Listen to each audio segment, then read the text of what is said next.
TNPSC group 4ல் கேட்கப்பட்ட ஒரு question.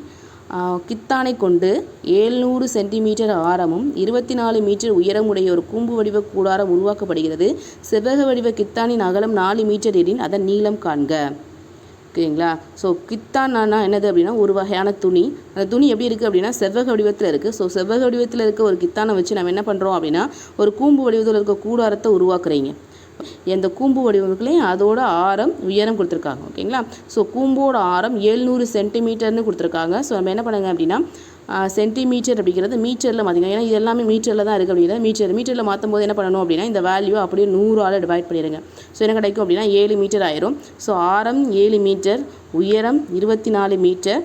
அடுத்த செவ்வக வடிவ கித்தானோட அகலம் பின்னு சொல்லுவீங்களே. ஸோ பியோட வேல்யூ 4 மீட்டர், அதன் நீளம் எல்லோட வேல்யூ தான் கண்டுபிடிக்கணும். ஓகேங்களா? ஸோ செவ்வகத்தில் இருக்கிறது கூம்புக்கு மாறுது. ஸோ இந்த ஃபார்முலா இந்த வேல்யூ ஈக்குவல் டு இதுவும் சமம் இல்லையா? பரப்பளவு பைஆர்எல், இதோட பரப்பளவு எல் இன்ட்டு பி, இது ரெண்டும் சமம்னு அர்த்தம். ஓகேங்களா? ஸோ அப்போ என்ன பண்ணுவீங்க L into P equal to pi R எல்லுன்னு வந்துருச்சு. நமக்கு ஆரும் ஹச்சு தான் தெரியும். ஸோ இதுலேருந்து எல்லோட வேல்யூ கண்டுபிடிக்கணும் அப்படின்னா square root of H square plus R ஸ்கொயருங்கிறது ஃபார்முலா. ஸோ ஹச் ஸ்கொயர் பண்ணிங்க 24 ஸ்கொயர் பண்ணி 576, ஆரோட வேல்யூ 7 ஸ்கொயர் பண்ணால் 49, ரெண்டையும் கூட்டினா 625, 625 25 இன்ட்டு 25ன்னு பிரிக்கலாம். ஸ்கொயர் ரூட்லேருந்து 2 25 இருந்துச்சுன்னா வெளியிடுக்கும் போது ஒரு 25. ஸோ எல்லோட வேல்யூ 25 நீங்கள் ஃபைன் பண்ணியிருக்கீங்க. ஓகேங்களா? அப்போ தெரிஞ்ச வேல்யூஸ்லாம் அதில் அப்ளை பண்ணுங்கள். L into P equal to pi R L. எல்லோட வேல்யூ தெரியாது, பியோட வேல்யூ இதில் 4 அப்படின்னு தெரியும். இங்கே பாருங்கள் கூம்பில் பையோட வேல்யூ 22/7, ஆரோட வேல்யூ 7, எல்லோட வேல்யூ இப்போ தான் ஃபைன் பண்ணிங்க 25 அப்படின்னு. இந்த பை இப்போது வேல்யூ எனக்கு இந்த 7க்கு இந்த 7 அடிச்சு கொடுத்துருங்க. 22 இன்ட்டு 25 இருக்குது. இதை மல்டிபிள் பண்ணிங்க அப்படின்னா உங்களுக்கு 550ங்கிற வேல்யூ கிடைக்கும்.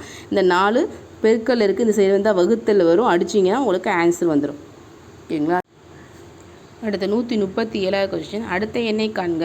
1, 2, 6, 24, 120 அப்படின்னு இருக்குது. இதுக்கு அடுத்த எண் என்னென்னு கண்டுபிடிக்க சொல்லியிருக்காங்க 137வது கொஸ்டினில்.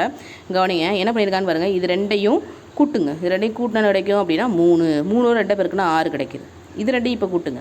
அடுத்த 2 வேல்யூ, இது 2 வேல்யூ கூட்டினீங்க அப்படின்னா 6 + 2 8. 8ஓட இங்கே 2ஆல் பெருக்கிறீங்களா? அடுத்த வேல்யூ 3ஆல் பெருக்குங்க. 3 24. அப்போ இங்கே அடுத்த ஸ்டெப்பில் அடுத்த 2 வேல்யூ கூட்டினீங்க அப்படின்னா 30. இங்கே 3ஆல் பெருக்குனீங்க. அடுத்த 4ஆல் பெருக்கி பார்த்தீங்க அப்படின்னா என்ன கிடச்சி அப்படின்னா 120.